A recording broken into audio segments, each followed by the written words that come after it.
Welcome everyone to the second episode of Smack Talk with Sandhu. For everyone that watched episode number 1, I appreciate the feedback. Thank you for liking, subscribing, all that good stuff. As a reminder, we're available on YouTube, Apple, Spotify, all the platforms. And so when I was thinking about who I wanted to speak for my next guest, it was very easy, if I'm being honest with you. It's someone that I have a really good relationship with. I haven't spoken to him in person in a very, very long time. In fact, we've shared DMs and texts, but man, it's been a while since I've spoken to this guy. And without further ado, I'm going to introduce him because he's someone that is always in the news. There is so much to talk to him about. It's Liverpool's own, Liverpool's finest, Darren The Gorilla Till. Darren, mate, how are you doing? I'm very good. You know, the last time we spoke was face-to-face 2019 before my fight with Masvidal in the BT Sport Radio Tower.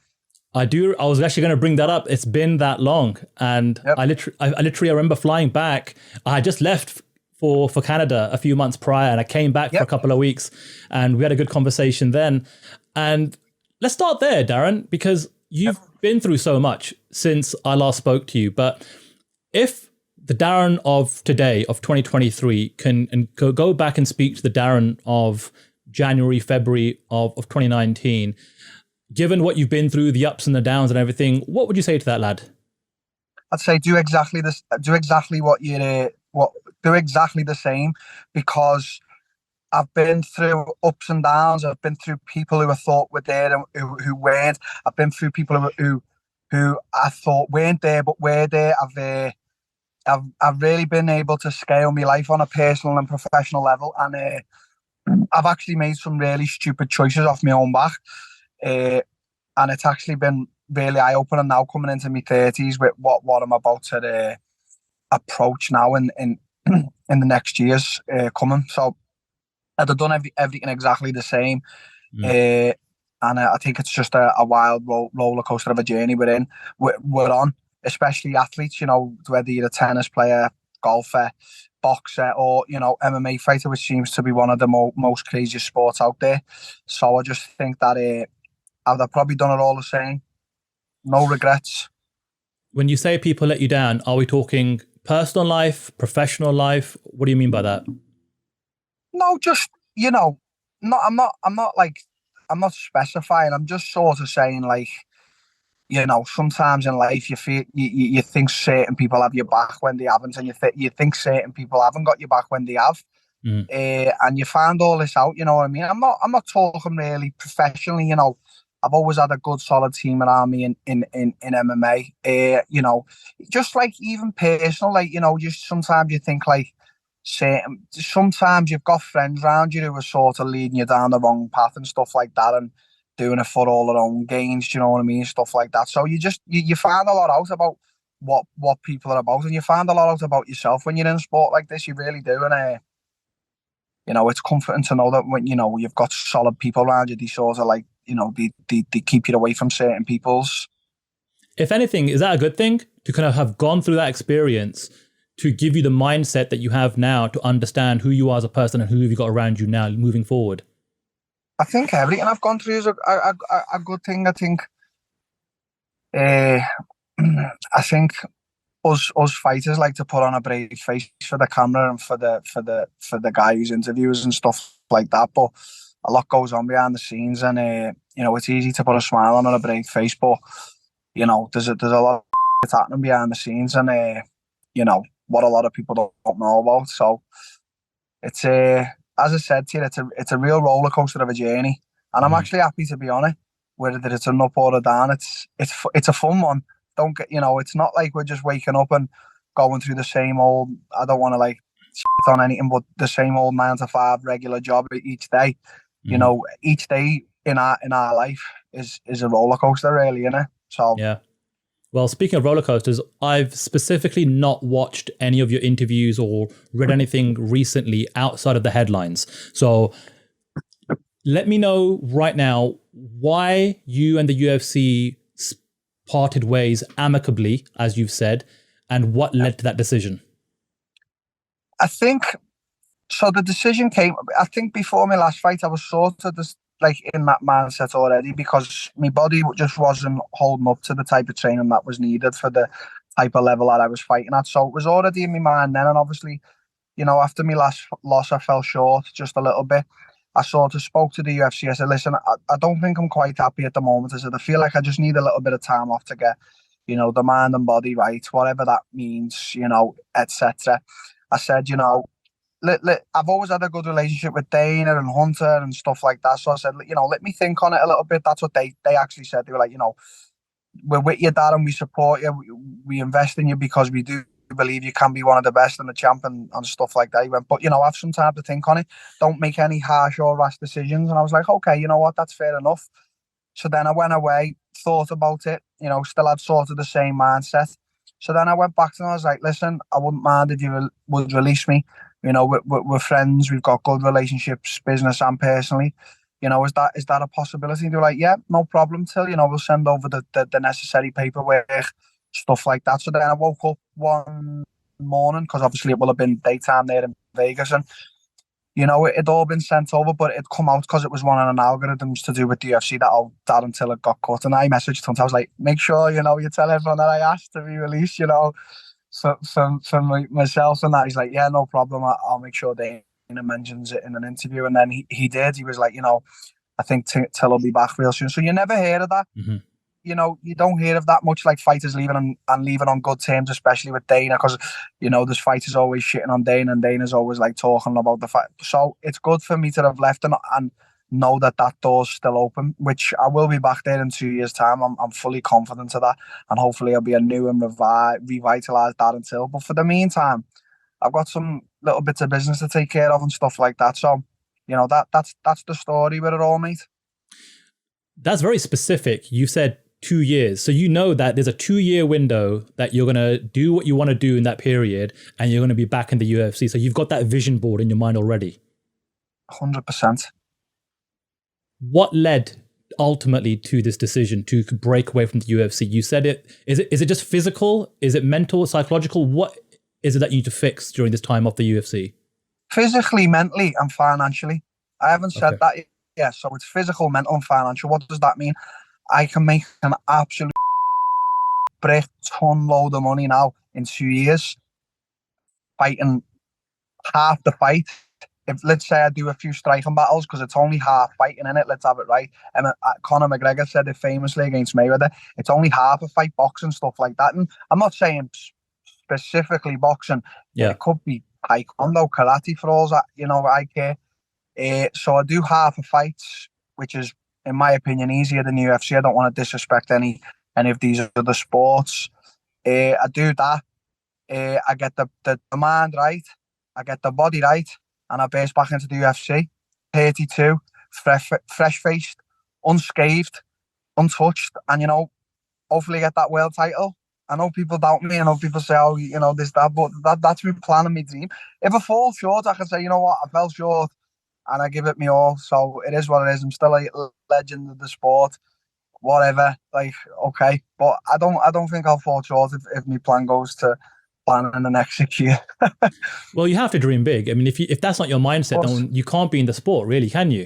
Of course. Like, if you're not willing to dream big and say it out loud, there's no point being in it. You might as well just go and teach jiu-jitsu or teach some cycling, go become a coach. I don't want that quite yet. Like people have said to me, you could open a gym and you could smash it with that and stuff like that. I don't want to open a gym. I want to fight for what I want to fight for. I'm young, man. I'm 30. Got many years left in this game.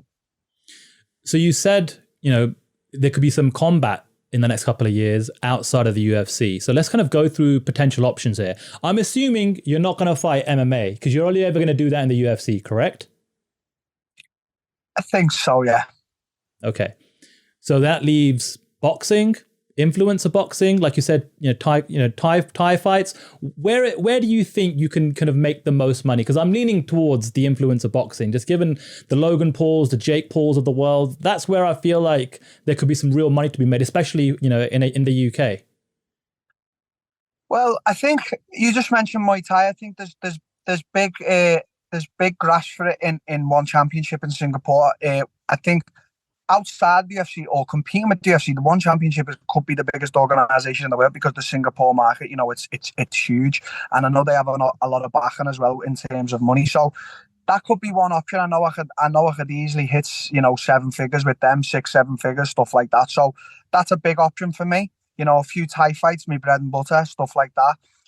Boxing, you know, legitimate boxing, that could be an option. And obviously, as you just said, then the influencer boxing, like the Logan Pauls, the KSIs, the even like Tommy Fury's. I don't really want to consider Tommy a proper boxer until the present. Like, I feel like he is in that category of influencer boxing. So that could fit right up my street, mate. You know what I mean? Few mil, bash a few heads in, back to UFC, loads of money, happy as Larry. Dana's happy because I beat the Pauls. I'm happy because I made a lot of money, and you know, life's good. I mean, ideal scenario. That sounds perfect on paper. Are you at all concerned that if you do anything combat in the next couple of years, and let's just say, for example, results don't go your way, do you think that might have a knock-on effect on the UFC welcoming you back in 2 years' time? Or do you think that'll be two separate things, different sports and what have you? I don't know. I don't think so. I think if whatever I was to do, let's say I went to one and then I done influencer, then I went to some karate combat or stuff like that, even BK, the bare knuckle stuff like that. I just, you know, you're just gonna, let's say now in the next 2 years I have 10 fights, something like that, and I win 8 and lose 2. That's not really, is it? And then I go back to UFC, and you know, I think it's all they're all viable options. So, you know, I just gotta get right now in the next few months. I gotta make sure everything's in place, and don't get it twisted. Like, I'm working behind the scenes to make sure everything is in place. So I'm in a good place. You know what I mean? I'm in a good place. I really am, and I've been through a lot, like in terms of even like, you know, knowing what I'm worth and stuff like that. So I know what my worth is, and I know what my worth isn't, and I know what I should and shouldn't be doing. You know, I've been in this game a long time myself now. You know, I'm 30. I've been fighting since I was, you know, 12 years of age. You know, I've been around a lot of gyms. I've been around a lot of people, a lot of wise people, stuff like that. So, you know, I have know what I'm doing myself. I was about to say, you're in a very unique position, just given how you've been able to build your star power, you know, whilst you've been on this journey in the UFC. And even though results haven't gone your way over the last couple of years, it's like you're still a fan favorite. People are still interested in watching you fight. Like, I can't imagine most of the fighters on the UFC roster getting a release amicably and still having that door open to welcome them back. So you're breathing rarefied air there, in my opinion. I agree. I think I'm a fan favorite. You know, I've sold out arenas, even like the UFC London this weekend. It's a big fight with Leon Usman. But I was speaking the other day, I can't remember speaking to it. Just doesn't feel like a Till London event. Like, they were huge, they were massive when they were happening. So, you know, you got that, and I've always just fought. I've never like turned down fights. I bumped up to middleweight, and at the time, I fought the 2 best middleweights back to back. I fought Kelvin Gastelum and Robert Whittaker straight after each other. You know, I've always fought who they put in front of me. I've never declined a fight or stuff like that, and so that's probably the reason why I'm a fan favorite. You know, I've always had good walkouts. I know how to talk on the mic. You know, my funny personality. I talk a lot of shit at the same time as well. Then, you know, we obviously had the Khamzat era last year. You know, me and him we become brothers through that. You know, and a lot of people, you know, loved that because it showed a different light to both of us, especially him as well. So there's been a lot of shit that has happened. You know what I mean? And, you know, now I've moved from the UFC for a short period of time, amicably, as Yusuf said. So things are good, man. Things aren't bad. Things are good. So, perfect situation. What do you want next in terms of competition, combat sport, opponent, time frame? What makes sense for you? I think in the next 3 months, I'd like to be having a fight. You know, I'd like to just be having some sort of fight. I'm not going to lie, I wouldn't mind a little easy fight for once. So I wouldn't mind in the next 3 months a little fight here and there, you know, make a nice little bag, you know, give the bag to the kids, make sure they're happy, you know, make sure I've got myself a nice little car. That's all I want. And then we see from there, you know, as I said to you, if 2 years down the line, I know that door's open with Dana and Hunter, you know, God willing, everything's okay with them, and I'm sure it will be. You know, that's sort of the short term and long term plan now. Listen, I can't obviously share everything here, you know what I mean? But there's a few things I'm going to announce, you know what I mean? And you're going to be happy with it. So, you know, I keep working, you know, behind the scenes on all my little plans and stuff like that. As I said, someone I spoke to today, they're like, "Oh, you're quite hot property right now." And I was like thinking, I shouldn't really be hot property. I lost my last fight, man. gutted about that, you know what I mean? But yeah, I'm hot property, leaving the UFC, and a lot of people want me. I've had a lot of offers from a lot of different organisations. So, as I said to you, mate, to say it again, things are not bad, things are good. Well, like I said, that's a credit to you and what you've built over the years, that you are hot property and there are other promotions that are willing and interested in doing business with you. Speaking about getting the bag, let's talk about Blockasset for a second, because Wow. that's where I feel like I've seen the entrepreneurship of you kind of flourish over the last couple of years. But before Blockasset, that wasn't your first attempt. Raw Dog was the first attempt, right? The merchandise, almost having a beer line. So before we get to Blockasset, what ultimately happened with Raw Dog? Because it was so smart, it was so clever. I was actually a fan. You sent me some merchandise, which I still have. Yeah. What ultimately ended up happening with the Raw Dog experiment? So it was me first, and it wasn't. There was a few things before that, but yeah, I will speak about that. Do you know what? I've always been quite a little bit of an entrepreneur. I've always got me thinking that on there. I don't like to shout about it in the media and that I'm like this clever guy, but you know, behind the scenes, I've got quite. As I said, I haven't took much punishment, so I've still got quite a brain on me. So, obviously, I was back and forth with Mike Perry for a while, and I just come up with this little thing. And at the time, I had a guy who was working me branding. And obviously I had my coach Colin, and we all come up with the idea, like, you know, we was like, Raw Dog, you know, what we'll do is we'll release this and that. And I was like, well, you know what we will do? I was like, we'll make it different from anything else. We'll make it limited edition. We'll make it where we sell it in 7 days, a certain particular item. Once that's gone, that's sold out, you can't get that again. So we'll release a certain amount of like merchandise, as to say. So at the start we did like a white t-shirt and a black t-shirt and a black beanie, and then we released like boxing gloves, MMA gloves, stuff like that. Then we released the lighter. But every time we did that, we did a promo with it. So we did promos, we did videos, we did like funny videos. Like there was one where we released a t-shirt where I was eating Five Guys and it drips down on me and I've got a fat belly in it and stuff like that, just because that was the theme back then. And to be quite honest with you, it absolutely took off into the stars, as you said. It was like hot property. Everyone was buying it. We were making money hand over fist. And it was really looking like it was going to be a potential, like, huge business. And there was an industry for it as well and stuff like that. Then a brewery approached us and they wanted to make Raw Dog beer. They were going to put it in bars and clubs in Liverpool and up and down the country in England. And so we released our first batch of, like, beer, as to say. Same thing happened, done really well, sold out, etc. Then one day we get a letter, and it was a cease and desist letter from G-Star Raw. And they actually own the trademark for Raw, which we'd set up as a business, as a company, as an entity. And so what happened was they sent us the cease and desist letter, and they told us to stop trading and blah blah blah and stuff like that. So when we went in to look into it a little bit more, we'd noticed that they'd sued Nike previously and they'd sued H&M previously. So this was quite a thing that this was a knack they had for suing businesses for using a certain trademark of theirs. So they sent us it, we fought it, it didn't really go our way. Then they sent a letter for, like, they wanted to sue us for 1.6 million. At that time, the business didn't have that, so we obviously just had to cease and desist.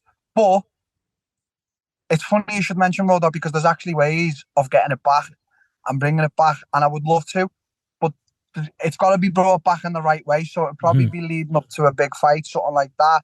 Or, you know, there's got to be a demand. You can't just bring it back and think that the demand's still there. So me, as, like, let's say, as an entrepreneur, businessman, now I understand that. So I've actually spoken to a few people and said, you know, the demand has to be there first before we can bring it back. But there's definitely an option to bring it back. So that was my first one. And then obviously onto the bigger and better one, Blockasset.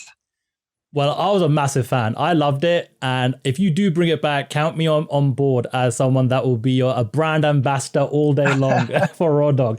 And then you just mentioned there Blockasset.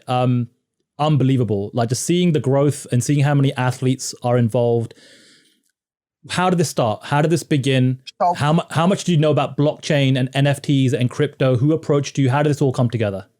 So basically, these normal lads, working lads, you know, some were involved in crypto, some were just like businessmen, approached me through a mutual friend of the business who's now one of the co-founders back in 2021.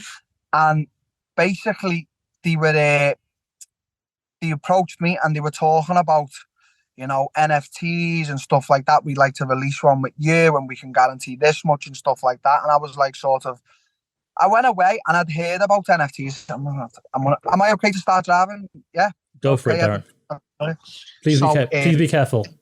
Yeah, be careful. Yeah. No, I'm actually going to put the phone up, actually. Just go dark. Can you still see me? I can. I'll put the phone up. That better like that, yeah? You're a little dark. Is it dark? Just give me 1 sec, yeah? No worries. This is a classic Darren Till interview. I expect nothing less. 1 sec. I will literally be 30 seconds and I'll be stopped. Okay. You do that. It's a classic Darren Till interview. It is. This is part of your gimmick. It's like if anyone in the media interviews you, it's going to be, you know, in one of your spare rooms in your house while you're sitting on the floor, or it's going to be on your couch or in your car. Right. Good to go. Okay, so please continue. You were telling me, yeah, that's great. You're well lit, stable. That's what we want here. Yeah. So as you were saying, the foundation, the formation of Blockasset. Tell me. So they approached me and they were like, "We'd love to do an NFT. We can guarantee this much and stuff like that." So when I went away, I told them, "Let me think about it and stuff like that." I'd heard about NFTs, and the first thing I'd heard about was that LeBron James had sold like an NFT, his own NFT or something like that for like $1.7 million. And I was like, what is this NFT? So I went in and done my own little bit of research and I was like, wow, so it's a piece of art, it's digital, you know, it's like normal art, but you have it on your phone, it's verified on the blockchain and stuff like that. It was very complex. So I had to, like, for a few days work about like do me research and like sort of fully understand it. And I got it to an extent, but it was very tough. Like even now, I think people don't understand it, but you know, the world sort of moved on from NFTs. But at that point, I went back to them and I was like, listen, guys, I've got a proposal, I've got an offer. I'm a guy with a lot of influence and a lot of contacts in the industry that you're trying to break into. I was like, instead of me just releasing an NFT, because I was like, bring me on as like a founder, bring me on as a partner and stuff like that. Let's build the business. You know, it'd only just been started. Then I was like, you know, I can really do things here. Let's all go in as equal partners and let's really, you know, let's have a stab at it. Let's give it a shot. So they were like, yeah, they loved it, loved the pitch. I loved their pitch, stuff like that. So we sort of went in together.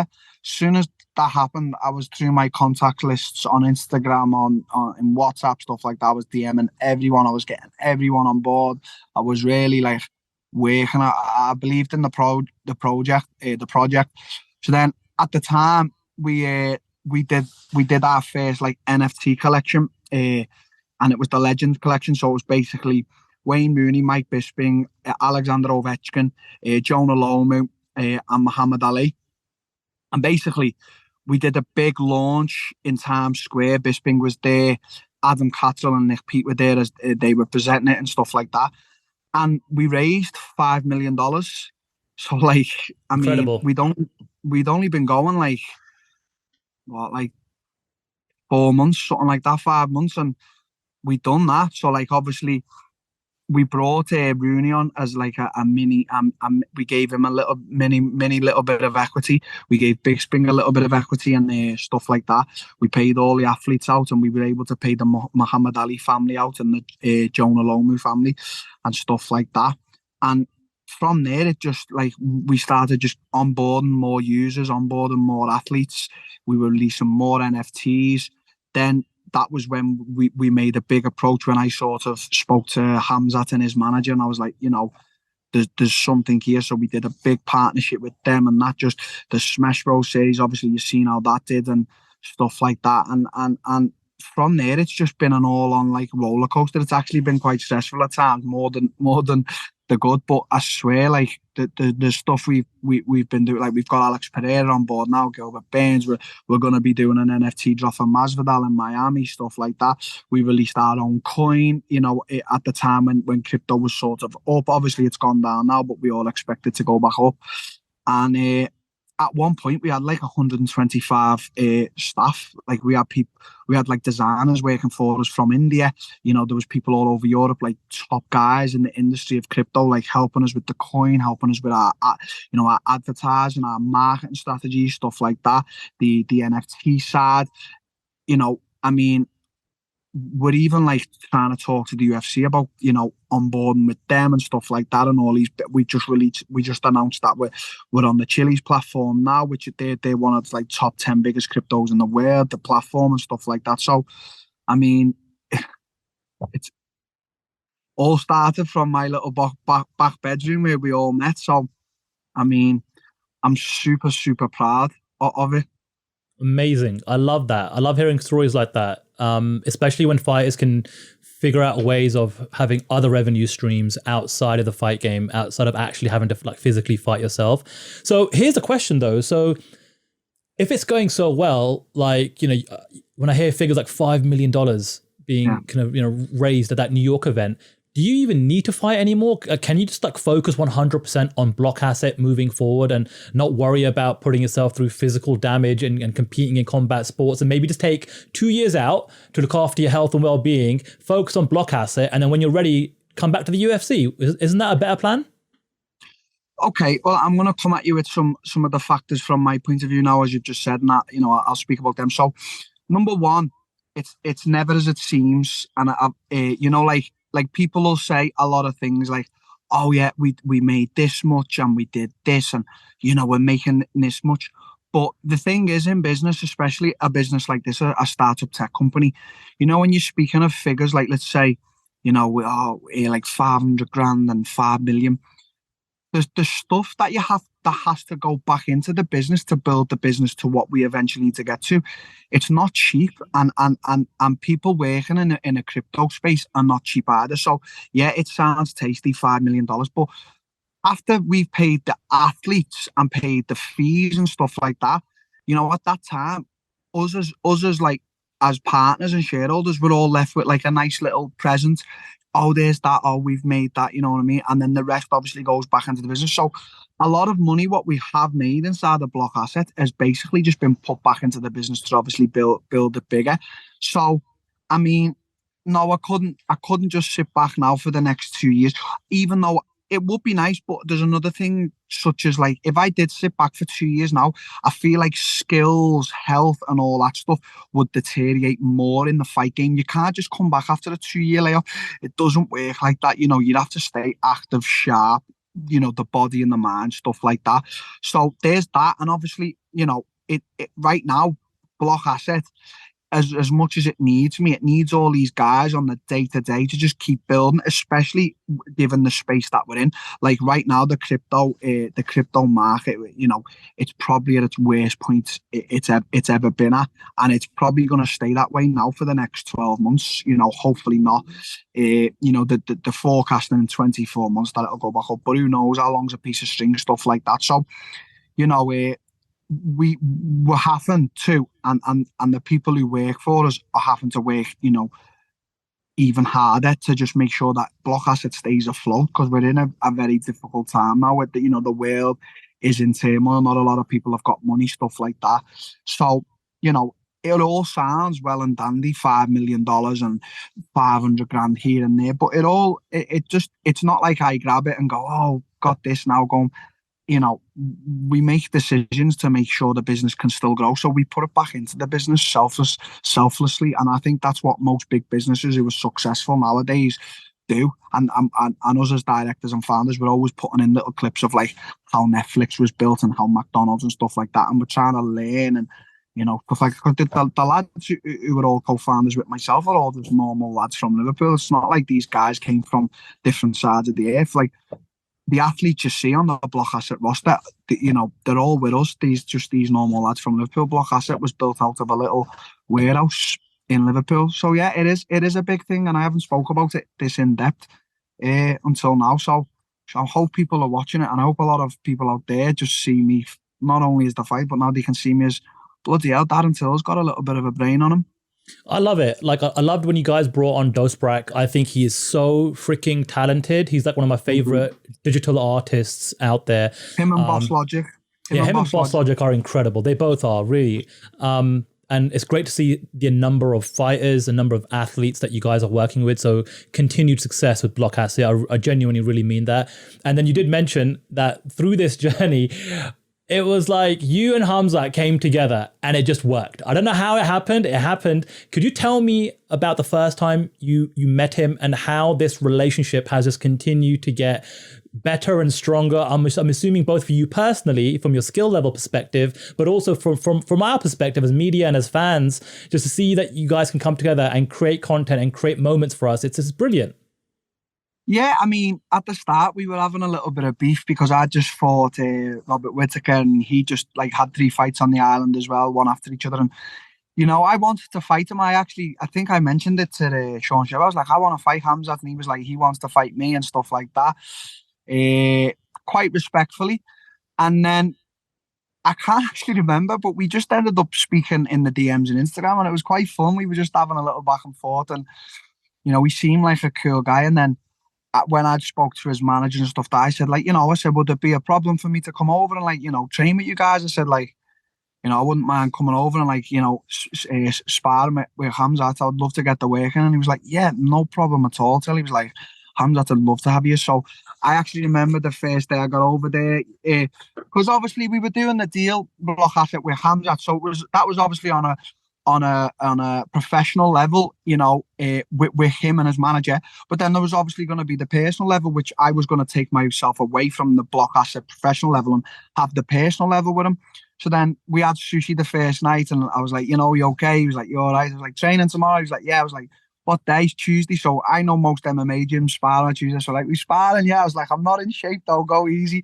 So gets in there, little bit of striking, and he goes straight for the takedown. Like, oh, like, so we had a solid week's worth of training. It was good. I loved the art, the vibe, the energy. And you know what? I think we just, because as his manager said as well, he doesn't really, he's from Russia. He's from like quite a different part of the world. And, I don't think he hits off with a lot of people. We just hit it off straight away. We really did. We just ended up, becoming quite like really close like that. And then obviously he asked me one day, we were chilling. He was like, Till, he was like, would you mind like helping me with the camp for Burns? Would you come to Vegas and stuff like that? I was like, no problem, mate. I was like, if you need me, I'll come. And I was like thinking for myself as well, I was like, it's great for me anyway, for training and stuff like that. So that's when Blockasset sort of got involved. They were like, we need to be filming all this. I was like, yeah, it actually does. Like, the content's great. It's unbelievable. And, Khamzat loved it as well.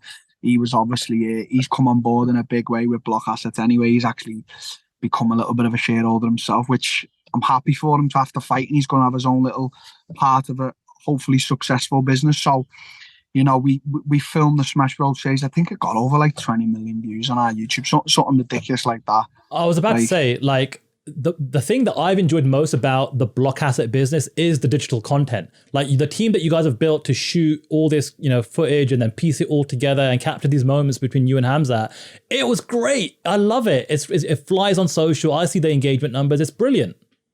Yeah, like I actually said that, and I have to give big shout out to Ethan, who's had a big part of doing all that. I actually said that to them. I said, listen, I don't know what's going on. I said, but the UFC camera film crews are coming to us, BT Sport. I said, they're loving our content. And this is when we first started. And I was like, we're going to become a force to be reckoned with soon. I was like, people are really loving everything about us and stuff like that. I was like, so, let's keep at it. Let's keep it going. And then each episode got better, the music got better, the visuals, like all the stuff, the storyline, it all built up perfectly for the fight, like the finale of all that. And then after it, like we had our own promotion side of it, like we're giving Khamzat $50,000 worth of block, which was coin stuff like that, blah blah. It just built up so nicely, and especially, as I say, from a professional perspective for me, and from a personal perspective with Khamzat and his whole team.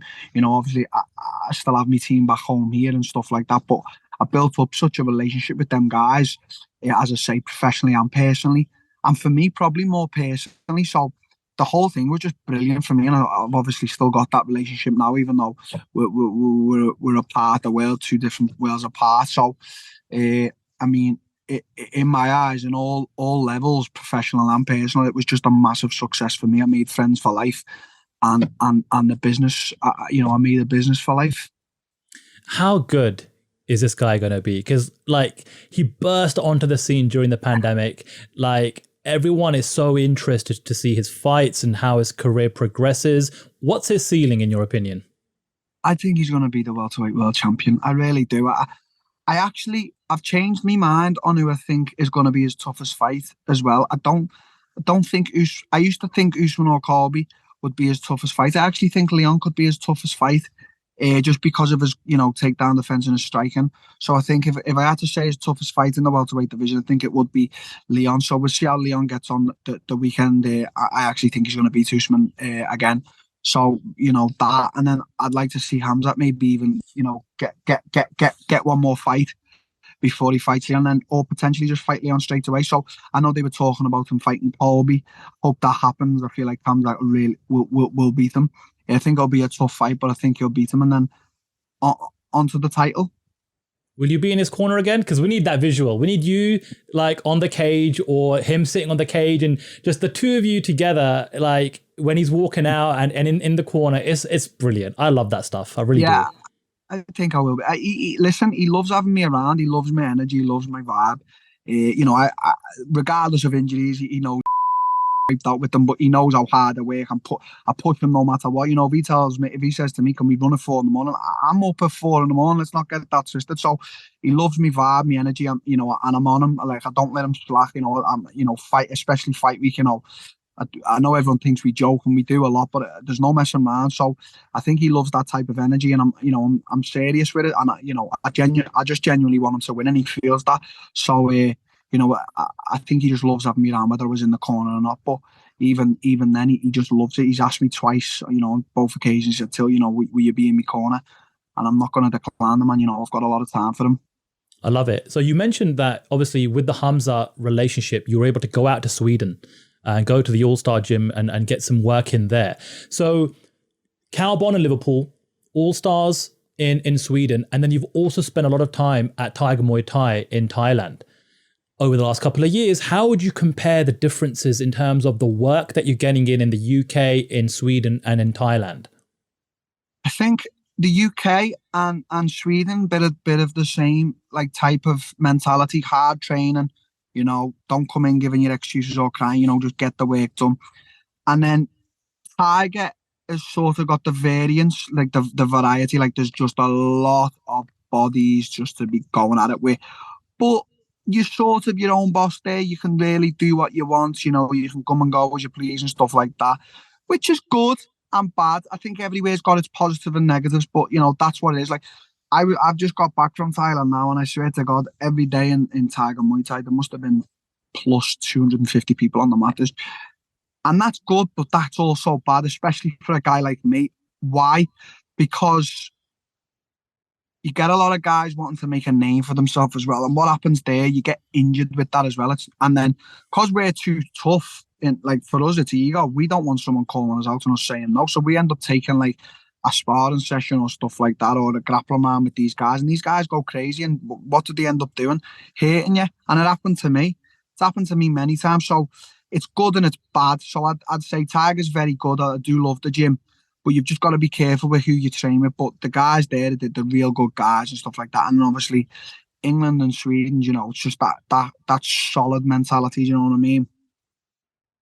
One of the lads in Tiger Muay Thai that I'm a big fan of, and I'm looking forward to seeing how his career goes, is Brendan Loughnane. I mean, I love this guy. I got a chance to work with him a little bit when I was working for the PFL, and one of the nicest guys in the absolute world. And what's it been like working with him, getting to know him, and where is his mindset as he kind of enters 2023, trying to go back to back as a PFL champion? Oh, he's a complete and utter nutcase. He is a nutcase, and he knows it. It's a pleasure to be around him, to be honest. He's a hard worker. He's humble. And you know what? I like a guy when the guy knows what he wants. He just said to me, "Till, I'm all about that money." He said, I fell short with the UFC. A lot of politics were involved, stuff like that. I obviously stayed out of that bit with him. I remember actually after he didn't make it in the contender, I was speaking to him and stuff like that. And I even said to him, I was like, "Lad, you know what?" I was like, "I would speak to Dana for you and stuff like that." And, at that time, he probably felt like there was no silver lining. And he even said to me, he said, "Till, since that, good things have just happened, you know, and look now, he's a millionaire, he's won the world title in a hard organisation, you know, to fight 4 times in I think it's 8 months, very hard thing to do. And so I'm just happy for him. He's making a lot of money now.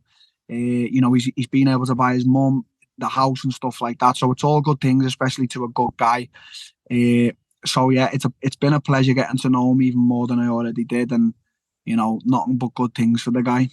And isn't it great that there's so many options out there right now in the world when it comes to combat sports, especially for the talent in the UK right now and the next generation coming through? You've got Bellator, you've got ONE, you've got UFC, you've got PFL Europe that's about to get going this year. It just feels like, and obviously you still have Cage Warriors as well. This just seems like there's so many options now. That's the thing. It's good. And it's not only the option side of things, it's the money side of things. Like ONE Championship, PFL, even Cage Warriors and stuff like that, and Bellator, they're paying big money. Like, they're paying a lot of money for some guys. Like, it's scary, some of the offers I've had since I've left the UFC. It's like, wow, are these guys really paying that much? So it's like, it's not only an option now where you can fight in these organizations and get a good name for yourself, you can also get paid and make a good living. So the sport of MMA is picking up not only as a viewer thing, like for viewers, but it's picking up financially as well outside of the UFC. So people are happy about that aspect as well. Do you know what I mean? Mm-hmm, mm-hmm.